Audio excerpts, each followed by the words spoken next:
c'est un peu haut. Ça s'adapte. Merci beaucoup. Si vous êtes heureux que je sois là, moi je suis extrêmement heureuse d'être là, de participer à cette campagne, comme beaucoup de mes camarades. Il ne marche pas, c'est parce que j'ai tapé dessus. Non, faut que tu sois le plus proche. C'est parce que c'est pas... Vraiment, c'est pas Covid. Donc je sais plus où j'en étais. En tout cas, je suis très heureuse d'être là, de pouvoir participer, apporter mon soutien et le soutien du NPA à Daniel, mais aussi plus globalement de pouvoir participer dans toute une série de circonscriptions à la campagne de la NUPES, de faire en sorte qu'il y ait une majorité, un maximum et une majorité si possible de candidats de cette gauche de rupture, cette gauche dont on a tellement besoin. Alors vous le savez, le NPA n'est pas dans l'accord national pour une petite question qui fâche, mais qui ici, comme dans ma région, est réglée par le fait que le Parti Socialiste présente ses propres candidats en opposition à ceux de la NUPES, à ceux de l'Union et à ceux qui vont gagner à la fin. Alors, il y a eu un partage des tâches et il m'a été demandé, et j'en suis très contente aussi, de parler plus spécifiquement de la question de l'écologie. Mais la question de l'écologie, c'est pas une question qu'on peut séparer des autres. L'écologie, ça parle d'abord d'imbrication du social et de l'écologique, de la justice sociale, de la justice climatique qui sont indissociables.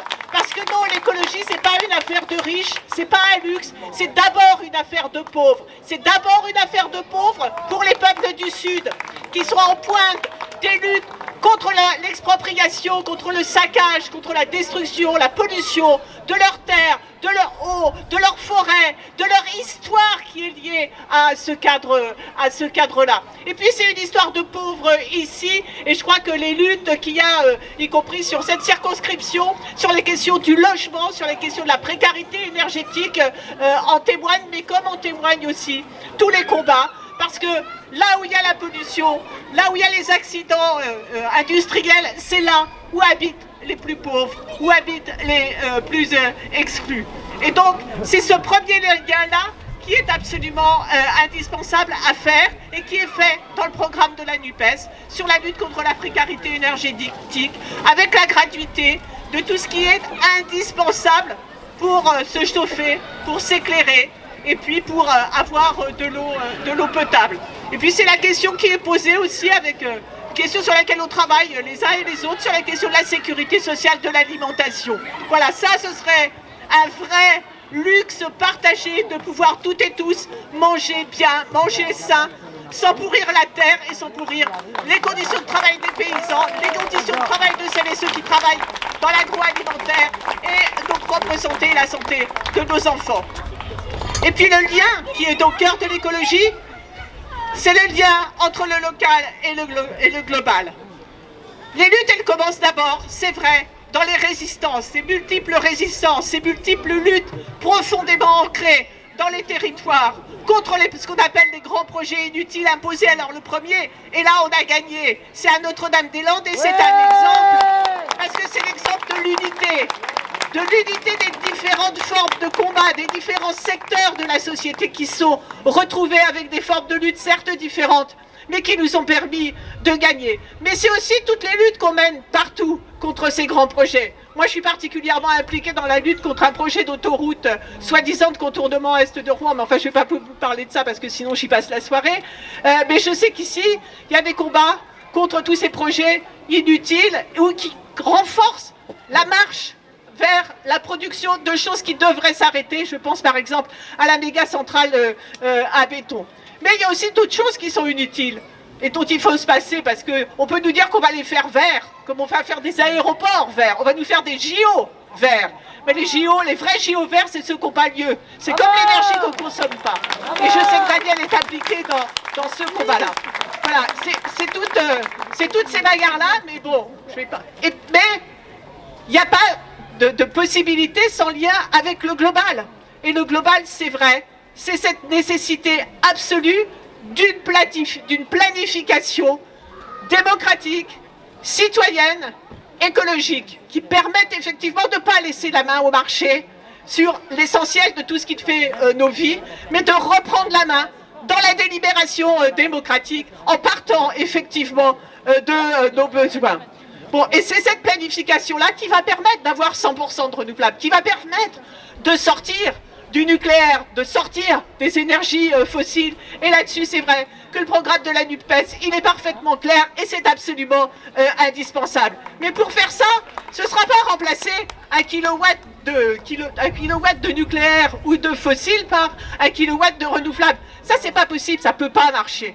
La meilleure chose à faire, c'est d'abord la sobriété. Et cette sobriété-là, elle a aussi à voir avec la façon dont on peut vivre toutes et tous mieux. On peut faire moins et arrêter le gaspillage et vivre toutes et tous mieux. La dernière chose sur les... Si, il y a une chose que je voulais insister, c'est qu'il y a aussi des choses dont il faut dire qu'il faut que ça s'arrête, qu'il n'y en a pas besoin.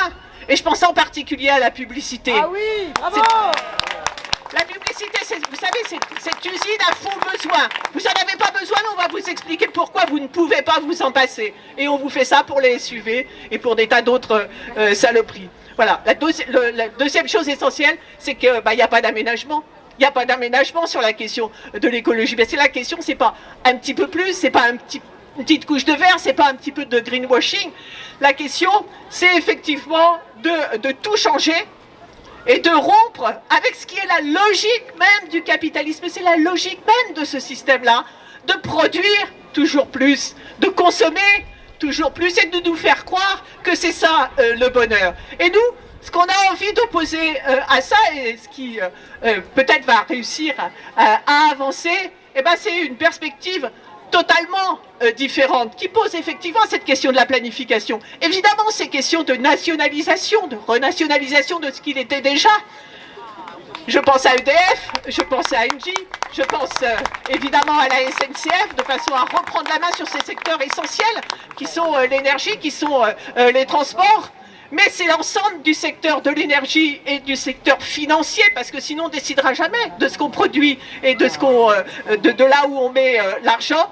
Et puis comment penser qu'on peut faire de la transition, ou de l'avancée ou du basculement écologique en laissant Total Énergie continuer de nuire du nord au sud, du Mozambique à l'Arctique, en passant évidemment par les salariés qu'il a ici en France et qu'il maltraite et licencie. Alors oui, c'est tout changé aussi dans l'organisation globale de la société. Pour cette raison-là, évidemment, que la réduction massive du temps de travail, mais une réduction égalitaire, une réduction collective, une réduction sans perte de salaire, une réduction sans aggravation des conditions de travail, une réduction qui nous donne à toutes et tous du temps libre, du temps pour partager, du temps pour décider, est une question absolument essentielle et une revendication écosocialiste centrale pour moi. La toute dernière chose, dans le changement de logique, parce que c'est pas le sujet que je dois traiter, c'est que changer de logique, c'est aussi adopter une logique féministe qui mette au cœur de nos préoccupations, au cœur de ce qui doit être produit, au cœur de ce qui doit être le travail de soi, le fait de prendre soin les uns, les unes, des uns, des autres, des humains, du vivant, et d'écrire une nouvelle page d'histoire. Avec cette campagne-là, je pense que désormais l'espoir a changé de camp et va nous permettre d'écrire ce futur, d'écrire cet espoir, de façon à tout changer pour une vie meilleure, pour une vie bonne pour toutes et tous. Merci.